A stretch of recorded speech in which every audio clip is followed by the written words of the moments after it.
بسم اللہ الرحمن الرحیم۔ اسلامی تاریخ ذوالقرنین۔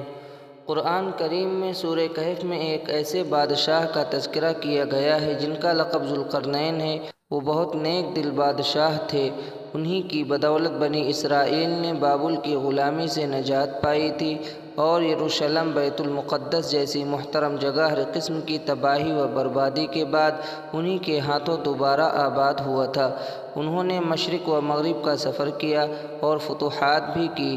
ایک مرتبہ سفر کے دوران ایک قوم سے ملاقات ہوئی جنہوں نے بادشاہ ذوالقرنین سے یاجوج ماجوج کے فتنے و فساد کی شکایت کی اور کہا، اے ذوالقرنین، ان لوگوں سے ہماری حفاظت کے لیے ایک دیوار قائم کر دیجیے۔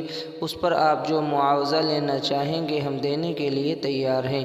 لیکن ذوالقرنین نے معاوضہ لینے سے انکار کر دیا اور کہا، اللہ نے جو کچھ مجھے دیا ہے وہ میرے لیے کافی ہے۔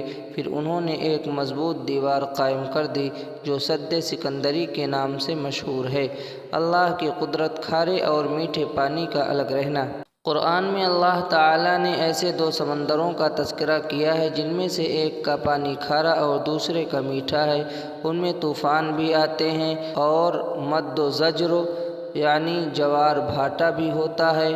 بڑے بڑے سمندری جہاز بھی چلتے ہیں، مگر اس کے باوجود کھارا اور میٹھا پانی ایک دوسرے میں نہیں ملتا، جبکہ ان کے درمیان کسی قسم کی کوئی آڑ یا رکاوٹ بھی نہیں ہے۔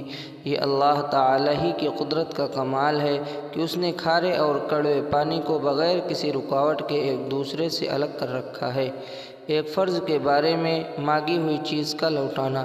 رسول اللہ صلی اللہ علیہ وسلم نے فرمایا، یعنی واپسی کی شرط پر مانگی ہوئی چیز کو واپس کیا جائے گا۔